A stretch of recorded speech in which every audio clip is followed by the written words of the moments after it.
Yo, Katindesses or Female Casual Battle Rap fan at andito tayo ngayon. Hindi tayo magde-review ngayon, tayo ay gagawa ng list. Parang gusto ko siyang gawing series kung saan bibigay ako ng mga list ko sa bagay-bagay. For today's episode, ang gagawa natin is list of funny battles. Ito yung mga battle na talagang tawang-tawa talaga ako. Yung tipong inampos ko yung lamesa sa sobrang tawa ko, yung tipong napapaganon ako sa t-shirt ko. Ito yung mga battle na talagang humagalpak ako. Hindi siya yung ganito yung napaganyan ka lang kasi nakakatawa. Hindi Ito yung battle na talagang tawang-tawa ako, sumabog-tawa ako sa mga battle na ito. Meron ako ditong 10 battles. Ay, iba-ibang liga siya. Meron sa sunugan, meron sa flip top, meron sa motos, meron sa PSP. Parang magiging recommendation na rin siya. Kayo nang bahala kung may hindi ba kayo napanood dito, kung gusto nyo rin panoorin. So, parang magiging recommendation na rin siya or suggestion. Kung napanood nyo man, makikita nyo yung insights ko kung bakit tawang-tawa ako at kung saan akong linya tawang-tawa doon. Medyo nahihirapan nga ako paano ko to gagawin ng Gusto ko kasi kung may makakapanood nito na meron siyang battle na hindi napanood, ayoko siya may spoil. So, hindi ko alam kung paano ko i-breakdown yung isang battle na babanggitin ko nang hindi ko siya mai-spoil. Bahala na, tingnan natin kung paano ko gagawin yun. Bali yung mga nilista ko dito na 10, hindi ko in-overthink to. Yan lang yung mga nasa top of my head ko nung time na nilista ko siya. Mupo na ako isang beses, tapos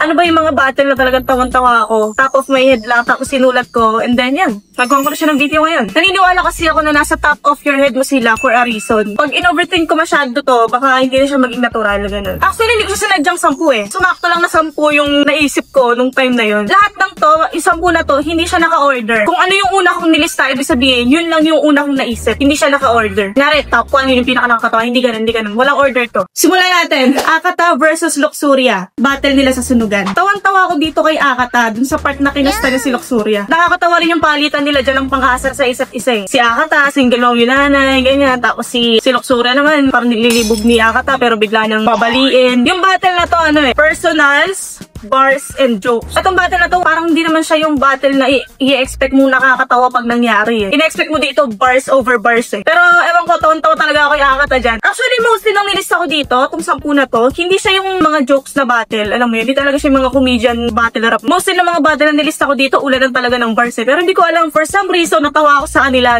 Akata versus Luxuria.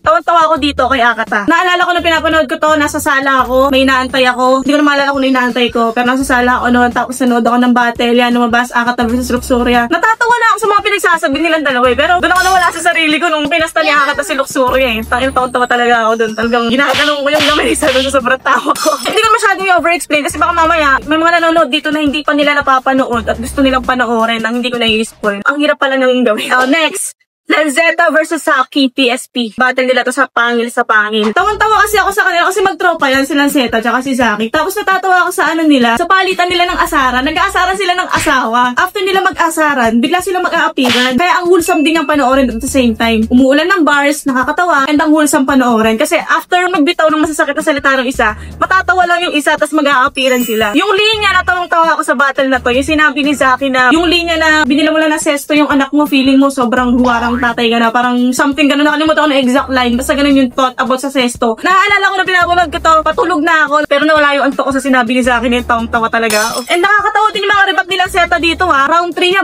freestyle lang yun Ang galing mag-freestyle nilang seta at nakakatawa. May sinabi siya about sa shoes niya, ayun, tawan-tawa din ako. Basta ewan ko, yung battle na to, nakakatawa siya dahil siguro magkakilala sila. Baka may ganun siyang effect sa akin. Dahil alam natin na magkakilala sila, kaya mas nakakatawa silang panoorin pag aasaran sila. Yung battle na to, hindi talaga siya pang jokes talaga Kasi kilala mo naman silang Seta at Saki, parang hindi naman sila pang ganun Bars yung nila lagi dala nila Pero dahil magkakilala sila, dahil magtropa sila, nung naglaban sila doon, para silang naggagagawa na magtropa. Tawan-tawa ako sa battle na to, Lanzetta versus Saki, check it out. Sa motos. Paldogs, Aubrey versus Lakwan Pistolero. Freestyle to. Yung freestyle nila dito, maraming kapa moments, nangangapa moments. Pero nakakatawa sila mag-asaran. Naalala ko kay Pistolero ko tawan-tawa dito Pero nakakatawa rin yung dalawang babae si Paldogs siya si Aubrey, mga pinagsasabi nila kay Pistolero at Lakwan. Tapos ibabalik din ni Pistolero at Lakwan yun nung mas nakakatawa pa. Kay Pistolero ko tawan-tawa dito, nakalimutan ko yung sinabi ni Pistolero nun. Basta parang may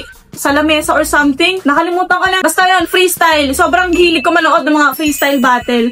Actually, mas gusto ko yung mga freestyle na acapella eh. Ayoko ng freestyle na may beat eh. Check nyo din to sa Motus. Paldogs Aubrey versus Slack 1 Pistolero. Tawa-tawa ako dyan kay Pistolero. Lakas mong asar. Next, Motus ulit. Lip Cram Poison 13 versus Paldogs Platito. Eto, ang tawang-tawa ko dito kay Lip Cram. Parang inasar niya ata yung sobrang may kuntil ata. Putang ina. Tawang-tawa ko dito kay Lip Cram kung paano niya kengkoyin yung dalawang babae doon. Tapos pumapalag din ha. Pumapalag din si Paldogs tsaka si Platito ha. Pumapalag din. Kaya hindi sila kawawa. Nakakatawa sila panoorin maggaguhan. Sobrang hilig ko ng freestyle kasi ang maganda sa freestyle. Dahil nga freestyle, minsan, hindi na napipigilan ng MC yung mga sasabihin nila. Parang pati sila minsan nagugulat sila. Ba't sabi ko yun? Kasi nadadala sila ng adrenaline ng battle. Kaya gusto ko yung freestyle. Minsan may sasabihin silang random, tapos matatawa ka na rin. Kasi putay na ba't na naisip yun? Ngayon, ganun yung battle na to. Lip Cram Poison 13 versus Paldogs Platito. Next, ito. 3v3. Freestyle ulit. Harlem, Luxuria, Mastafit versus Pistolero, C9, Slack 1. Tawang-tawa ako dito kay Mastafit. Piniga daw niya yung kalamansi, tapos pagpiga niya daw ng kalamansi, may kasamang lupa. Nakalimutan ko na yung whole context, pero yun yung linya na yun. Pagpiga na yung kalamansi, may kasamang lupa, kukin ang ina. Doon ako nawala sa sarili ko na sinabi ni Mastafit yun. Sobrang na-enjoy ko yung battle na to. Sobrang na-enjoy ko talaga yung mga freestyle na acapella. Panoorin nyo to guys, panoorin nyo to. Promise. Tapos bumalik kayo dito, pag napanood nyo to, bumalik kayo dito, mag-comment kayo kung di kayo natawa dyan. Sobrang tawa ko kasi yung asaran nila, alam mong top of their head lang talaga. At the moment lang nila napansin yung mga aasaran nila sa isa't isa. Yung kasi nakagandaan eh, kapag kunyari, hindi naman freestyle, syempre meron silang 2 months prep, 1 month prep. Pero doon, pagka freestyle kasi, tas on the spot lang sinet ni Arik. Kung ano lang yung makita ko na rin, nakita niya yung short ni ganito, ang pangit ng short mo, ganyan. Kaya mas nakakatawa siya. Check na to, 3v3, Harlem, Luxuria, Mastafit versus Pistolero, C9, Slack 1. Slack 1, K-Ram versus Topher, Cripply. Eto, meron naman ako reaction video niyan. Kung gusto niyo makita kung paano yung tawa ko doon, i-check niyo na lang. Tawang-tawa ako dito. Tawang-tawa ako dito kay K-Ram. Nung pinaghalo-halo niya si Mot Lanceta Badang sa isang skin. Sa flip top yan, syempre. Alam niyo na yan. Check niyo yan. Alam niyo, dahil sa battle na yan, naging inside joke namin siya ng mga tropa ko. Kung sasabihin niya isang tropa ko, tapos gusto ko siyang barayin. Sasabihin ko sa kanya kasi papahanap. Boom. Parang naging namin siya, inside jokes namin siya dahil sa battle na to. Sobrang nakakatawa to. Next, Lip Cram versus Jonas. Isa buhay 2020, yung small room battle, yun. Ang tawa ako dito, pukin ang ina nito. Kung paano ko nalaman yung battle na to, ganito. Parang may gumawa lang ng short clip about dun sa battle na yun. Lumabas siya sa TikTok ko, nag-scroll ako. Sabi niya, i-review daw ulit ni Loli sa Break It Down yung laban nila ni Lip Cram. Tapos matatalo daw ulit si Lip Cram dun sa Break It Down. Since ako yung nanonood ng Break It Down, tawang-tawa ako doon kasi hindi ko siya kilala. So sabi ko, sino ba tong MC na tong? Ginawa ko, nag-marathon ako ng mga battles niya. Ganun kasi ako guys eh. Pagka meron akong MC na nakikilala, minamarathon ko yung battles niya. Kunyari may isang MC ako na nagustuhan ko talaga yung style. Sa iisang clip lang. Gagawin ko, imamarathon ko siya. Lahat ng battles niya mapanoorin ko. And ginawa ko Jonas yun. Panood ko yung laban niya kay Range, kay Tweng. Sobrang nakakatawa si Jonas. Putang ina niya. Etong laban nila, Lip Cram versus Jonas. Si Jonas, puro patawa yung ginawa niya dito. Si Lip Cram, game mode on si Lip Cram eh. Puro bars si Lip Cram eh. Ang nakakatawa dito, pagbaba na si Jonas, si Lip Cram mismo, natatawa siya sa pinagsasasabi ni Jonas. At hindi yung tawa na, nahagik-gik lang ha. Tawa na iniihit talaga si Lip Cram. At lahat nung nando sa small room, iniihit ng tawa. Kasi naglabas ng picture si Jonas dyan eh, natawa tayo si Lip Cram. Tang ina, nakakatawa yan. Kung di naman napapanood to, pero feeling ko napanood nyo na yan eh. Pero sa mga hindi pa nakakapanood, check nyo yan, sobrang nakakatawa yan. Yung tropa ko, favorite niya rin yan, tawan-tawa. Hello Carl, shoutout sa'yo. Minsan daw, nire-rewatch niya yan. Tapos ini-skip niya lang yung round ni Lip Cram. Kasi si Lip Cram game mode on eh. I-skip niya lang yung papanoorin niya lang yung rounds ni Jonas. Kasi sobrang nakakatawa si Jonas dyan. Panoorin niya. Next, eto. Jonas versus Shaboy sa Motus. I-check niyo yan sa Motus. Tawang-tawa ako dito. Pero bago tayo dumako doon, nung nilista ko tong mga list of my funny battles, kasama si Shaboy, di ba? Hindi pa lumalabas dito yung Shaboy versus Vicente. Total, nandito na rin naman si Shaboy. Pag-usapan natin si Shaboy, no? Pag-usapan na rin natin yung inangle niya ako dun sa battle nila ni Vicente. Unang-una, sports lang. Naiintindihan ko na ang battle rap ay isang art of disrespect. And may mga nagtatanong kasi na parang i-review ko daw, i-break it down ko daw. So siguro yung linya na lang ni Shaboy, yung i-break it down ko dito, since nabanggit na rin naman natin si Shaboy, no? Sabi ni Shaboy doon, sa mga hindi pa nakakapanood, non-verbatim to pero parang ganito. Oh, sa babae nagre-review, baka hanapan mo pa ako ng words association sa bote. Baka daw maganap ako ng bote. Oh, ito, bote. Dinampot niya pa yung water bottle. Pasok mo sa... sabi niya ganun. Tapos after nun, sinundan niya pa ng isa pang punch. Sabi niya, nakita niya raw kasi na pinagtatanggol ako ni Vicente sa comment. So, kaya pa nandami ako sa battle na yun. Kasi nga, yun yung time na umiikot ang controversial issues dun sa freestyle ni St. Ives. Kaya ako nasali kasi si Vicente pala, pinagtatanggol pala ako. To be inis kay si Vicente, hindi ko alam na pinagtatanggol niya ako nun. Doon ko lang nalaman sa battle na yun. Pero nung time kasi na yun, marami talagang MC na nagtanggol sa akin. At hindi ko alam na si Vicente pala ay isa doon. Doon ko lang nalaman kasi inanggil ni Shaboy. Pero Vicente, sorry sa'yo, maraming salamat sa'yo, na-appreciate ko yun. Anyways, ba't ako Shaboy? Sabi ni Shaboy, kaya lang daw ako pinagtatanggol ni Vicente dahil gustong maka-score sa akin. Tapos, ang punchline niya, pagka daw nagganon kami ni Shaboy, magkakaroon daw kami ng monkeypox. For me, yung punchline niya dun sa ipapasok yung bote sa... Nagandaan ako doon. Ang ganda nun. Parang ano siya. Isa yun sa mga suntok na akala mo susuntokin ka sa mukha. Pero sisipain ko pala. Unpredictable yung punchline nun. Doon sa monkeypox, oo, unpredictable din siya. Pero hindi ko alam anong relate ng monkeypox sa akin at anong relate ng monkeypox kay Vicente. Hindi ko alam kung niride na lang ba niya nun sa kasunod bago yun. Pwede rin na gumagawa siya ng makulit na imagery, na nakakatawang imagery. Pero yung unang punchline, kahit bastos yun, nagustuhan ko yun. I mean, hindi ko siya pinapersonal. Kaya nagagandahan ako dun sa yung setup na hinahanapan ng Words Association o naghanap ka ng bote, ito, pasok mo sa ano mo. Ang ganda ng punch nun. Kaso, pinagtataka ko, mas maraming reaction yung monkeypox kaysa dun sa ipasok mo yung... Ewan ko kung bakit. Siguro, nung mga time na yun, parang nailang yung mga audience. Pwedeng nailang sila dahil yung babae ako. Charot siya, boy. Sports lang. Naintindihan ko. As a fan ng battle rap, Art of Disrespect, naintindihan ko yan. As long as nasa loob ng battle. Sports lang. So anyways, eto, balik tayo.